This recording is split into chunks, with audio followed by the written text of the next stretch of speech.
بسم اللہ الرحمن الرحیم۔ ناظرین کرام، آج رمضان کی 18 تاریخ ہے۔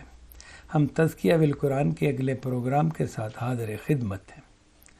تزکیہ بالقرآن کے حوالے سے ہمارا آج کا موضوع ہے متکبر شخص پر جنت حرام ہے۔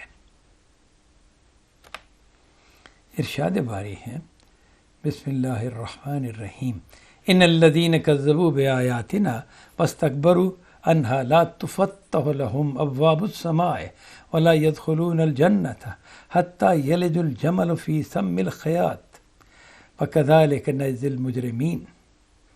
اعراف آیت 40۔ اس آیت کا ترجمہ یہ ہے، یہ قطعی ہے کہ جنہوں نے ہماری آیتوں کو جھٹلایا اور تکبر کر کے ان سے منہ موڑا ہے، ان کے لیے آسمان کے دروازے نہیں کھولے جائیں گے اور وہ ہرگز جنت میں داخل نہیں ہوں گے جب تک اونٹ سوئی کے ناکے سے نہ گزر جائے۔ سن لو، ہم مجرموں کو اسی طرح سزا دیتے ہیں۔ اس آیت سے متعلق نکات درج ذیل ہیں۔ پہلی بات یہ ہے، ایمان اور عمل لازم و ملزوم ہیں۔ اس کا مطلب یہ ہے کہ ایمان ہوگا تو لازماً عمل ہوگا اس کے مطابق، اور اگر عمل اب دیکھتے ہیں تو اس کے پیچھے لازماً ایمان ہوگا۔ ایسا نہیں ہو سکتا کہ ایمان ہو اور عمل نہ ہو، اور اگر ایمان میں کوئی نقص ہے تو عمل بھی نقص والا ہوگا، اور اگر ایمان خالص ہے تو عمل بھی خالص ہوگا۔ یہ بات ہے کہ ایمان اور عمل لازم و ملزوم ہے، یعنی کہ اس کا معنی یہ بنتا ہے۔ دوسرا نقطہ یہ ہے، جس طرح ایمان کے ساتھ عمل ضروری ہے، اسی طرح عمل کے ساتھ ایمان بھی ضروری ہے۔ یہ وہی بات ہے جو ابھی ہم نے جس کو ایکسپلین کیا ہے کہ ایمان عمل کے بغیر نہیں ہوا کرتا، اور عمل ایمان کے بغیر نہیں ہوا کرتا۔ اور اگر آپ کہیں دیکھیں کہ ایمان تو ہے، بندہ کہتا ہے میں اللہ کو مانتا ہوں، بندہ کہتا ہے میں اسلام کو ایک حق دین، سچا دین سمجھتا ہوں، لیکن وہ عمل نہیں کرتا۔ اور یا پھر وہ عمل کرتا ہے اور اس سے پوچھا جائے کہ تم کیا ایمان رکھتے ہو مذہب پر، تو اللہ کو مانتے ہو؟ تو نہیں، میں مانتا نہیں ہوں، لیکن میں شریعت کے احکام پر عمل کرتا ہوں۔ یہ بات نہیں ہو سکتی، یہ ممکن نہیں ہے کہ ایمان ہو اور عمل نہ ہو۔ ایمان کے ساتھ لازماً عمل ہوگا، اور عمل کے ساتھ کے پیچھے لازماً ایمان ہوگا۔ جو مثالیں ہم سوسائٹی میں اس طرح کی دیکھ سکتے ہیں کہ جیسے ایک ٹرم بولی جاتی ہے، ویسٹ میں عموماً بولی جاتی ہے کہ جی ہم نان پریکٹسنگ مسلم ہیں، ہم پریکٹس نہیں کرتے اسلام کی، اسلام پر عمل نہیں کرتے، لیکن ہم مسلمان ہیں۔ تو اس کا مطلب یہ نہیں ہوتا کہ ہم صاحب ایمان ہیں۔ کہنے کو تو یہ کہتے ہیں الحمدللہ ہم مسلمان ہیں، ہم ایمان والے ہیں، ہم خدا کو مانتے ہیں، لیکن یہ تو ماننا کوئی چیز ہی نہیں، ہم نے عمل نہیں کرنا۔ ان کے ہاں ایمان ایک ایسے بیج کی طرح ہے کہ جس سے کوئی پودا نہیں نکلنے والا، مردہ بیج ہے۔ جیسے اگر بیجوں کو آپ گرم پانی میں ڈال کر ابال دیں تو ان میں اگنے کی صلاحیت ختم ہو جاتی ہے، یا اور کسی طرح ان کو کیڑا لگ جائے یا کوئی خرابی ہو جائے تو وہ اگ نہیں سکتے۔ دیکھیں تو نظر آئے گا بیج تو ہیں، یہ تو فلاں پودے کے، فلاں درخت کے، فلاں جو بھی کوئی چیز ہے اس کے بیج ہیں، جی بالکل پہچانتے نظر آتا ہے، لیکن وہ اندر سے بے جان اور مردہ ہیں، ان سے کوئی پودا نہیں نکلنے والا، ان کے اندر کوئی زندگی نہیں پائی جاتی۔ تو وہ پھر ایک دھوکہ ہوتے ہیں کہ یہ بیج ہیں، وہ تو ایک گھاس کا مردہ تنکا کہہ لیں، یا مٹی کا ایک چھوٹا سا ایک ٹکڑا کہہ لیں، یا پتھر کا چھوٹا سا ٹکڑا، بھائی اس کی مثل ہے۔ تو اس کا مطلب یہ ہے کہ وہ جو کچھ غلط فہمی ہو سکتی ہے اس کے خلاف، اس بات کے خلاف کہ نہیں بعض اوقات ایمان ہوتا ہے اور عمل نہیں پایا جاتا، نہیں وہ ایمان ہی نہیں ہوتا، وہ مردہ ہے، ایک شے ہے جس کو ایمان کوئی سمجھ سکتا ہے کہ اس کی شکل ایمان والی نظر آ رہی ہے، وہ جو اقرار ہے وہ ایمان والا نظر آ رہا ہے۔ اسی طرح جو عمل انسان کر رہا ہوگا اس کے پیچھے اصولاً ایمان ہونا لازم ہے۔ ایک آدمی نماز پڑھتا نظر آتا ہے تو ہم دیکھتے ہیں تو اس سے پوچھیں گے تو اسے لازماً کہنا چاہیے میں مسلمان ہوں، اللہ پر ایمان رکھتا ہوں اور اللہ کے حکم کے مطابق عمل کر رہا ہوں، لیکن ایک ایسی بات ہو سکتی ہے کہ نہیں، میں تو چونکہ میں نے دیکھا کہ نماز کے کچھ فائدے ہیں، کوئی صحت کے اعتبار سے فائدے ہیں یا اور کسی پہلو سے فائدے، دنیاوی فائدے، میں تو اس کے لیے پڑھتا ہوں، میں تو خدا کو مانتا ہی نہیں ہوں. تو یہ ہو سکتا ہے کہ کوئی خدا کے اتارے ہوئے قانون کو اپنا لے کہ یہ بڑا اچھا قانون ہے، بڑی معقول باتیں ہیں اس کے اندر، لیکن میں خدا کو نہیں مانتا، بس یہ قانون مجھے اچھا لگا، دنیا میں اس کا فائدہ ہوگا تو میں یہ کر رہا ہوں. یا نماز کو کوئی ایکسرسائز کے طور پر، روزے کو کوئی ایک ہے، روزہ جو ہے مہینہ بھر میں ہم نے سارا دن بھوکا رہنا ہوتا ہے، پانی بھی نہیں پینا، تو اس سے کو بندہ محسوس کرے کہ یہ تو ایک بہت اچھا طریقہ علاج ہے کئی بیماریوں کے لیے، تو وہ روزے کو اپنا لے. تو اس کا مطلب یہ نہیں کہ وہ روزے کا عمل کر رہا ہے، نہیں، وہ عمل کر ہی نہیں رہا. جو دین نے عمل کہا ہوا ہے نا، وہ عمل نہیں کر رہا، اس جیسا ایک عمل کر رہا ہے، اس جیسا وہ دکھائی دے رہا ہے، اس کے پیچھے تو ایمان ہی نہیں ہے. ایمان کی بنا پر جو عمل اٹھے گا اس کو وہ عمل کہتے ہیں، دینی عمل جو خدا کے ہیں قبول ہوگا. تیسری بات جو بیان ہوئی ہے وہ یہ ہے کہ نجات کے لیے قرآن نے ہر جگہ ایمان و عمل کو شرط اولین قرار دیا ہے. یعنی انسان کی نجات کیسے ہوگی؟ قرآن کہتا ہے کہ وہ صاحب ایمان ہوگا اور عمل صالح کرنے والا ہوگا. تو بس یہ وہ شرط ہے کہ جس کے بعد انسان کی نجات ہو جائے گی. اگر وہ ایمان والا بھی ہے اور عمل بھی کرنے والا ہے، ایمان بھی زندہ و بیدار ہے، اور اس ایمان سے عمل کا، یعنی اس ایمان کے بیج سے عمل کا پودا پھوٹا ہے، عمل کا درخت پھوٹا ہے اس سے، تو اب یہ جو بندہ ہے نا، اس کی نجات انشاءاللہ ہو جائے گی.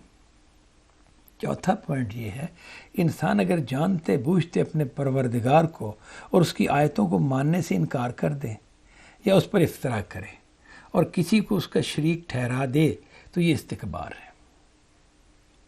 جو آیتوں میں بات بیان ہوئی ہے نا، بظاہر آپ محسوس کرتے ہوں گے کہ یہ چوتھی بات جو ہے نا، یہ آیتوں سے متعلق ہے. پہلی تین باتیں جو ہے نا وہ اس کی بنیادی باتیں ہیں، چوتھی بات کہی نہیں جا سکتی اگر پہلی تین باتوں کو نہ مانے. تو وہ اس اصول کے طور پر ہم زیر بحث لائے ہیں کہ یہ جو بات اس آیت میں بیان کی گئی ہے، یہ بات تبھی ممکن ہے کہ اگر ایمان اور عمل لازم و ملزوم ہو تو یقیناً وہ ہوتے ہیں، اور ایمان کے ساتھ عمل بھی ضروری ہے، ہونا چاہیے، انسان کے یہاں پایا جانا چاہیے. اور نجات تو جو بتایا گیا اسی سے ہونی ہے کہ ایمان و عمل جو ہے وہ پہلی شرط ہے نجات کی. اب ہم یہ دیکھتے ہیں چوتھی بات جو ان آیات میں بیان ہوئی ہے وہ یہ ہے کہ انسان اگر جانتے بوجھتے اپنے پروردگار کو اور اس کی آیتوں کو ماننے سے انکار کر دے یا اس پر افتراء کرے. اللہ کی آیتیں اس کے سامنے آئیں اور وہ کہتا نہیں میں نہیں مانتا. کیوں نہیں مانتا؟ بس جان بوجھ کے نہیں مانتا، نہ ماننے کی وجہ سے نہیں مانتا. یہ نہیں کہ کوئی اعتراض ہے، کوئی شک ہے، کوئی سوال ہے، نہیں، کچھ بھی نہیں، میں نہیں مانتا. یا اس پر افتراء کرے، یعنی کوئی جھوٹ گڑے، جھوٹی بات کرے، اسے معلوم ہو گئی اللہ ہی کی آیتیں اور کہنے نہیں یہ تو خدا کی نہیں ہے، یہ تو ایسے کسی نے عربی کے میں کچھ جملے گھڑ کے نا تو یہ لکھ دیے ہیں اور یہ ایک مذہبی کتاب ہے جی، خدا کی طرف سے آئی ہے، اس طرح کی بات جو ہے کرے. اور کسی کو اس کا شریک ٹھہرا دے خدا کا، کہ خدا اکیلا تھوڑا ہی ہے، خدا اور بھی کئی خدا ہیں، تو خدا کے شریک وہ مانتا ہوں. تو یہ جو اس کا عمل ہوگا اسے استکبار کہیں گے، یعنی بڑا بننا. یہ استکبار جو نا، یہ حق بات کو جان بوجھ کر ٹھکرانا جو ہے وہ رویہ استکبار ہے. یہ چیز بتائی گئی ہے اس میں. پانچویں بات یہ ہے کہ خدائے الحق کے نزدیک اونٹ تو سوئی کے ناکے میں داخل ہو سکتا ہے لیکن کوئی مستکبر جنت میں داخل نہیں ہو سکتا. یعنی مستکبر، تکبر کرنے والا شخص جنت میں داخل نہیں ہو سکتا. اللہ تعالیٰ نے یہ بات بتا دی ہے کہ دیکھو سوئی کتنی چھوٹی ہوتی ہے، اونٹ ایک بہت بڑا جانور ہے، وہ سوئی میں کیسے جا سکتا ہے؟ جا ہی نہیں سکتا. تو اس میں کہا یہ گیا ہے گویا کہ اس آیت میں کہ اگر کوئی کہے نا کہ اونٹ جی سوئی کے ناکے میں داخل ہوا اور گزر گیا سوئی کے ناکے سے، چھوٹے سے سوراخ سے جو سوئی کا ناکہ ہوتا ہے اس کے اندر سے گزر گیا، یہ ناممکن بات ہے، بالکل ناممکن بات ہے. تو آپ اس ناممکن بات کو تو مان لیں، لیکن کوئی تکبر کرنے والا جنت میں داخل ہو جائے گا، یہ نہیں ہو سکتا. یعنی کہ اونٹ تو سوئی کے ناکے میں داخل ہو سکتا ہے، تکبر کرنے والا جنت میں نہیں جا سکتا۔ تو بات اصل میں کیا ہوئی کہ نہ اونٹ سوئی کے ناکے میں جا سکتا ہے، اور اس سے بھی بڑی بات وہ تو بالکل ہی نہیں ہو سکتی کہ تکبر کرنے والا جنت میں چلا جائے، یہ نہیں ہو سکتا۔ چھٹا پوائنٹ جو ہے وہ یہ ہے کہ خدا، انسان کا خدا کی عاجز مخلوق کی حیثیت سے اس کی دنیا میں رہتے ہوئے تکبر کرنا خدائے المتکبر الحق کی بڑائی اور اس کی عظمت کا انکار ہے۔ یعنی کہ انسان خدا کی عاجز مخلوق ہے، بالکل ٹھیک ہے ہی ایسا، اور خدا کی دنیا میں انسان رہ رہا ہے، یہ بھی ٹھیک ہے، یعنی عاجز مخلوق کی حیثیت سے خدا کی دنیا میں رہ رہا ہے، اور یہاں رہتے ہوئے تکبر کرتے ہیں کہ میں بڑا ہوں، یہ کام میں نے کیا ہے، یہ میری طاقت سے یہ واقعہ ہوا ہے، یہ کام ہوا ہے، یہ مسئلہ حل ہوا ہے میری طاقت سے، میری سمجھ سے، میری عقل سے۔ اب یہ جو بات ہے خدائے المتکبر الحق کی بڑائی اور اس کی عظمت کا انکار ہے، یہ شخص نا خدا المتکبر جس کا تکبر، جس کا حق ہے، اور جو خود ایک سچی اور حق ذات ہے، اس کی بڑائی کا انکار ہے۔ کیسے؟ اس کی بڑائی اور اس کی عظمت کا انکار ہے، تو یہ کیسے؟ اس طرح کہ اس کائنات میں حقیقی بڑائی صرف اللہ کو حاصل ہے، حقیقی عظمت صرف خدا کی ہے، باقی جیسے کہ یہ اوپر بیان ہوا کہ اس کی عاجز مخلوق ہے اور اس کی اذن ہی سے وہ کچھ کر پاتے ہیں، یہ حقیقت ہے، اس کی اجازت سے، اس کی اذن سے، اس کی دی ہوئی طاقت سے کر پاتے ہیں۔ تو انسان اس حقیقت کو جانتے ہوئے یہ کہتا ہے کہ نہیں یہ میں نے کیا ہے، وہ تکبر کرتا ہے کہ میں بڑا ہوں، اور حق بات کا انکار کر دیتا ہے، تو اس کا مطلب ہے کہ وہ اپنے اوپر حاکم خدا جس کا مکمل اور مسلسل کنٹرول ہے اس کا انکار کر رہا ہے کہ میں تجھ سے نہیں چلتا، میں خود سے چلتا ہوں، میں تیرے ہاتھ سے میں نے خیرات نہیں پائی کہ تو نے مجھے دانش دی، عقل دی، سمجھ دی، طاقت دی، ہمت دی، تب میں نے یہ تیرے فضل سے کام کر دیا، یہ کام کر پایا، میں تیری دی ہوئی قدرت سے اور تیرے سہارے پر میں نے یہ کام کیا، یہ نہیں کہہ رہا، وہ کہتا نہیں میں بڑا ہوں، میں نے کیا۔ اس کا مطلب وہ جو خدا کی بڑائی اور اس کی عظمت کا انکار کر رہا ہے۔ ساتواں پوائنٹ یہ ہے کہ خدا کی بڑائی اور اس کی عظمت کا انکار بہت بڑا جرم ہے۔ ایسا شخص کا کتنا ہی اچھا دکھائی دے وہ جنت سے محرومی کا حقدار ہوگا۔ یعنی خدا کی بڑائی کا انکار کر دیا کہ نہیں ہم خدا کو بڑا نہیں مانتے، اور اس کی عظمت کا انکار کر دیا، تو پھر یہ انکار جو ہے یہ کیسی بات ہے؟ یہ بہت بڑا جرم ہے۔ کائنات کا حاکم اور مالک جس کے ہاتھ میں ہماری سانس کی ڈوری ہے، ہماری زندگی ہے، ہمارا وجود اس کی وجہ سے قائم ہے، اس کے قائم رکھنے سے قائم ہے، وہ مسلسل ہمیں سنبھالے ہوئے ہے، تب ہم اس طرح زندہ ہیں، چلتا پھرتا ایک وجود ہے۔ وہ اگر ایک لمحے کے لیے اپنا ہاتھ ہٹا لے، ایک لمحے کے لیے اپنی توجہ ہم سے ہٹا لے، تو ہم بالکل ختم ہو جائیں گے، عدم میں چلے جائیں گے، یعنی کہ کہیں ہوں گے ہی نہیں، یہ نہیں کہ ہم راکھ میں تبدیل ہو جائیں گے۔ وہ تو اگر وہ چاہے تو راکھ میں تبدیل کر دے، وہ تو الگ بات ہے، لیکن اگر وہ اپنی نظر ہٹا لے ہم سے، ہمیں سہارا دینا بند کر دے، تو ہمارا وجود ہی ختم ہو جائے گا۔ تو ایسا شخص کا کتنا ہی اچھا دکھائی دے کہ جو اس ذات کا انکار کرتا ہے، تو وہ جنت سے محرومی کا حقدار ہے۔ یہ مثال دی تو نہیں جا سکتی، لیکن شاید بات کو سمجھنے کے لیے ایک نہایت کمزور سی مثال بنتی ہے کہ جیسے بلب جو ہے وہ کیسے جلتا ہے، پیچھے سے اس کے لیے کرنٹ آ رہی ہوتی ہے، بجلی اس میں سے گزرتی ہے تو وہ بلب جلتا ہے۔ تو بلب اگر کہے کہ میں خود جل رہا ہوں، حالانکہ وہ پیچھے سے جو ہی سوئچ آف ہوتا ہے تو وہ بجھ جاتا ہے، اس کی تو کوئی حیثیت ہی نہیں، تو اس کا مطلب ہے وہ ایک حقیقت کا انکار کر رہا ہے جس کی اس سے یہاں کوئی گنجائش نہیں ہے۔ یہ بہت ہی چھوٹی اور ناقص مثال ہے خدا اور بندے کے حوالے سے، بلب جو ہے وہ خود ایک ویلیو رکھتا ہے کہ بھی وہ اس ٹائپ کا بنا ہوا ہے کہ اس میں سے کرنٹ گزرے تو وہ اس کا جو فلمنٹ ہے وہ جلتا ہے، روشنی دیتا ہے.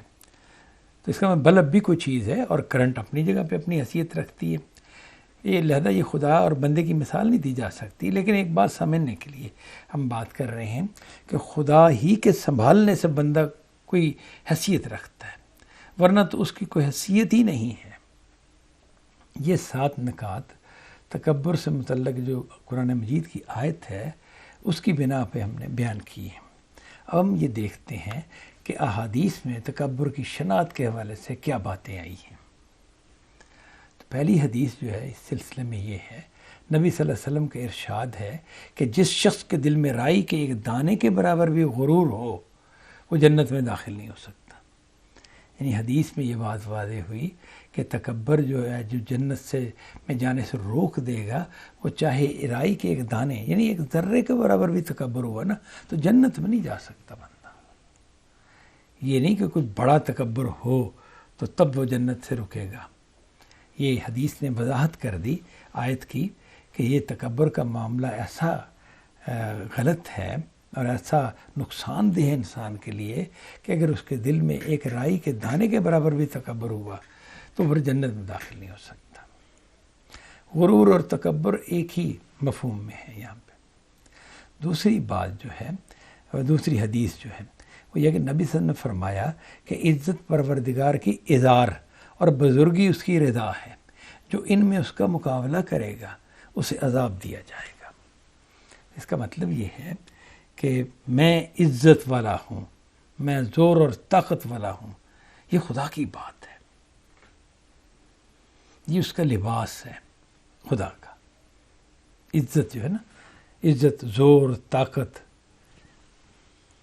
اور شرف و عزت اور بزرگی، عظمت، یعنی اس کی رضا ہے. رضا بنے چادر، بزرگی اس کی چادر ہے اور عزت جو ہے خدا کا ازار ہے. جیسے تہمت ہمارا ازار ہوتا ہے. فرمایا کہ جو ان میں اس کا مقابلہ کرے گا خدا کا، کہ خدا عزت والا ہے میں بھی عزت والا ہوں، خدا بزرگی والا ہے میں بھی بزرگی والا ہوں، خدا آسمان زمین میں بڑی ذات ہے، میں اپنے علاقے میں بڑا آدمی ہوں. جیسے فرعون نے کہا تھا نا انا ربکم الاعلی، میں تمہارا بڑا رب ہوں. تو یہ اس نے مصر والوں کو کہا تھا، اس نے کائنات والوں کو نہیں کہا اے فرشتوں میں تمہارا بڑا رب ہوں. یہ نہیں، اس کا جملہ ان عوام کے حوالے سے تھا جو اس کے ماتحت تھے. لیکن خدا کے ساتھ اس نے مقابلہ کیا. خدا نے کہا میں بڑا ہوں تو اس نے کہا بھائی میں بھی بڑا ہوں، آپ اپنی دنیا میں میں اپنی دنیا میں. تو یہ خدا کے ساتھ مقابلہ ہو گیا. ہم ہر صورت چھوٹے ہیں. دنیا میں خدا نے میں جو مقام و مرتبہ بھی دے دیا ہے وہ مقام و مرتبہ اس کا دیا ہوا ہے، اس کی دی ہوئی بھیک ہے. اگر کسی انسان کو خالی جھولی ہے اس کی اور وہ خدا سے مانگے، یا اس نے نہیں بھی مانگا، اللہ نے اس کی جھولی میں ایک ہیرا ڈال دیا، بہت قیمتی ہیرا جو کروڑوں روپوں کا ہے، اتنا قیمتی ہیرا ڈال دیا. اب اس کے بعد ظاہر ہے پہلے وہ فقیر تھا، اب وہ کروڑ پتی ہے یوں کہہ لیں. تو اب وہ اگر کہتا ہے کہ میں امیر آدمی ہوں، میں فقیر نہیں ہوں، یعنی کہ خدا کے ساتھ میرا پہلے تعلق یہ تھا کہ خدا تو غنی تھا، یعنی خدا کا اور میرا فرق کیا تھا؟ خدا غنی اور میں فقیر، اور اب خدا غنی میں بھی غنی، اب میں فقیر نہیں ہوں. یعنی خدا کے ساتھ مجھے بھی امیر آدمی کہا جائے. ٹھیک ہے خدا زیادہ بڑا امیر ہے، میں کم امیر ہوں اس سے، لیکن میں بھی امیر ہوں. یہ اس سے خیرات پا کر انسان کی فقیری دور ہو جاتی ہے؟ نہیں، انسان کا مقام فقیر ہی کا ہے، محتاج ہی کا ہے، یہ دور نہیں ہوتی. خدا کسی کو اپنے سے بے نیاز حقیقتاً نہیں کرتا. یعنی میری فلاں مخلوق کو میری ضرورت ہی نہیں رہی. خدا نے اس طرح کام نہیں کیا کوئی. کسی فرشتے کو، جبرائیل کو، انبیاء کو، موسیٰ علیہ السلام کو، نبی صلی اللہ علیہ وسلم کو یہ مقام اللہ نے دے دیا کہ وہ خدا سے بے نیاز ہو گئے، انہیں اب خدا کی ضرورت ہی نہیں. ایسا نہیں ہوا، نہ ایسا ہوتا ہے، نہ ایسا ہو سکتا ہے، نہ خدا نے یہ طریقہ اختیار کیا. سب اس کے محتاج ہیں، سب اس کی مخلوق ہیں. خدا ایسا چھایا ہوا ہے کہ کوئی اس کی سلطنت سے باہر نکل ہی نہیں سکتا، اس کے دائرے سے باہر بھاگ ہی نہیں سکتا. تو فرمایا کہ جو عزت اور بزرگی میں خدا کا مقابلہ کرے گا. عزت اور بزرگی جو ہے نا خدا کا لباس ہے، ایک چادر ہے اور ایک جیسے تہمد ہوتا ہے اس طرح کا کی چادر ہے کہہ لیں، اس طرح کا لباس ہے. تو فرمایا کہ جو کہے گا کہ میں بھی عزت والا ہوں، میں بھی بزرگی والا ہوں، یہ خدا سے مقابلہ کر رہا ہے. تو اللہ تعالیٰ کہتے ہیں اس کو میں عذاب دوں گا، کیونکہ یہ ناحق بات کر رہا ہے، یہ حق پرست نہیں ہے، سچائی کو ماننے والا نہیں ہے، یہ اپنی بڑائی کو چاہنے والا ہے. ظاہر ہے بڑائی کو چاہے گا تو پھر یہ بہت کچھ کرے گا. مثال اس کی وہی ہے جو فرعون نے کیا، جب اس نے کہا میں بڑا ہوں، میں تمہارا بڑا رب ہوں، تو اس کے بعد پھر اس کا خیال قانون ہوتا تھا. اس کی زبان سے جو جملہ نکلا وہ فیصلہ کرتا تھا زندگیوں کا اور موت کا، انسانوں کو. اور جو وہ بات کہتا تھا اس کا تقاضا ہوتا تھا کہ اس کو حق مانا جائے، اور جس کی میں مخالفت کر رہا ہوں اسے باطل کہا جائے. ظاہر ہے کہ پھر وہ جب انسان بڑائی اختیار کرے گا تو اس بڑائی کا ظہور پھر یہی ہوگا کہ اس سے ظلم وجود میں آئے گا. تیسری حدیث جو اس حوالے سے ہمارے سامنے آتی ہے وہ یہ ہے کہ نبی صلی اللہ علیہ وسلم کا ارشاد ہے کہ جس نے اپنی بڑائی ظاہر کرنے کے لیے کوئی لباس پہنا، یعنی ایسا لباس پہنا کہ جس سے اس کی شان ظاہر ہو. بڑی چیز ہے بھائی، کیا اعلیٰ لباس ہے، کیا اس میں سے نا ایک جھلک ہوتی ہے، بڑائی کی جھلک، ایک نا قیمتی لباس ہے. یہ اس کی بات نہیں ہو رہی. لباس کی بناوٹ تراش خراش ایسی ہے، لباس کو پہننے کا انداز ایسا ہے کہ اس سے اس کی بڑائی ظاہر ہو کہ میں بڑی چیز ہوں. اللہ اسے قیامت میں ذلت کا لباس پہنائے گا، ایسا لباس پہنائے گا کہ جو رسوائی اور ذلت والا لباس ہے.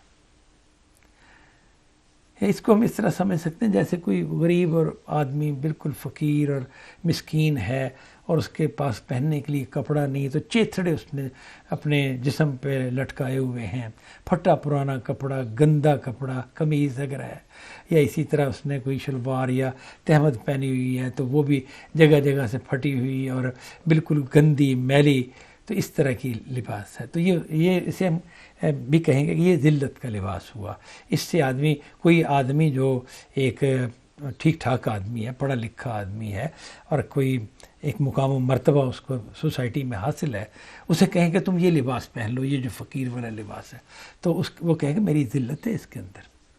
تو اللہ تعالیٰ اسے کوئی لباس ایسا پہنائے گا جس میں قیامت کے دن ذلت صاف نظر آئے گی کہ یہ ذلیل کر دیا گیا ہے. پھر اس میں آگ بھڑکا دی جائے گی، اس لباس کے اندر آگ بھڑکا دی جائے گی جو ظاہر ہے اس تک پہنچے گی اور اسے جلائے گی. چوتھی حدیث جس حوالے سے ہمارے سامنے آتی ہے وہ یہ کہ نبی صلی اللہ علیہ وسلم نے فرمایا کہ اللہ قیامت کے دن اس شخص کو دیکھنا بھی پسند نہیں کرے گا جو غرور سے اپنا تہبند گھسیٹتے ہوئے چلتا ہے. یہ ایک تکبر کے اظہار کا ایک انداز ہے جو عموماً جو غنڈے لوگ ہوتے ہیں نا اور جو متکبرین ہوتے ہیں وہ ایسا لباس پہنیں گے کہ جس سے ان کا تہمت جو ہے وہ زمین پر گھسٹتا ہوا چلا آئے، کہ جیسے وہ چل رہے ہیں نا تو پیچھے سے اس کا لباس زمین پر یعنی کہ مٹی کے ساتھ ٹچ کرتا ہوا چلا آئے. تو یہ اس سے ایک شان کا اظہار ہوتا ہے. اسی طرح یہاں پہ تو یہ بتایا گیا دوسری حدیث میں یہ بھی ہے کہ ایسی قمیص پہننا اور ایسا امامہ پہننا کہ جس میں اندر یہ پہلو غرور کا ظہور ہو رہا ہو، غرور کو ظاہر کیا جائے لباس کے اندر، ایسا کرتا پہننا اور ایسا امامہ پہننا، تو وہ سارا تکبر کا ظہور ہوگا. تو یہ جو اس طرح کا شخص ہوگا تو اللہ تعالیٰ قیامت کے دن اس کی طرف دیکھے گا بھی نہیں. یعنی جو غرور کرنے والا ہوگا، تکبر کرنے والا ہوگا اور اپنے غرور اور تکبر کو کسی طرح بھی ظاہر کرتا ہے، جیسے یہاں کا آگے تہبند جو ہے اس کو گھسیٹتے ہوئے چلتا ہے یا پھر کوئی اور شکل اختیار کرتا ہے، لیکن اپنے غرور کا اظہار کر رہا ہے کہ میں مغرور ہوں، میں متکبر ہوں. تو اللہ تعالیٰ قیامت کے دن اس کی طرف دیکھے گا بھی نہیں. حالانکہ انسان کو بڑی ضرورت ہوگی کہ خدا اس کی طرف نظر کرم، نظر التفات کرے. پانچویں حدیث جو ہمارے سامنے آتی ہے وہ یہ کہ نبی صلی اللہ علیہ وسلم نے اپنے صحابی حارثہ بن وہب رضی اللہ عنہ سے فرمایا کیا میں تمہیں جہنمیوں کی خبر نہ دوں؟ یعنی کیا میں تمہیں یہ نہ بتاؤں کہ جہنمی کون لوگ ہوں گے، کس قسم کے لوگ جہنمی ہوں گے؟ فرمایا ہر سرکش، بخیل اور متکبر جہنمی ہے۔ ہر آدمی جو سرکش ہے، سرکش کیا ہوتا ہے؟ حق بات کو نہیں مانتا، سر نہیں جھکاتا۔ کس کے آگے سر جھکانا ہے؟ حق کے آگے۔ حق کو قبول کرنا ہے، اپنے مقام پر رہنا ہے، اپنے مقام سے نہیں اٹھنا، سر نہیں اٹھانا حق بات کے خلاف، قانون کے خلاف سر نہیں اٹھانا، لیکن وہ سر اٹھاتا ہے۔ ہر سرکش جو ہے نا جہنمی ہے۔ اور بخیل، جس کو اللہ نے مال و دولت دیا، اقتدار دیا، اختیار دیا، اور اس نے پھر بخل کیا۔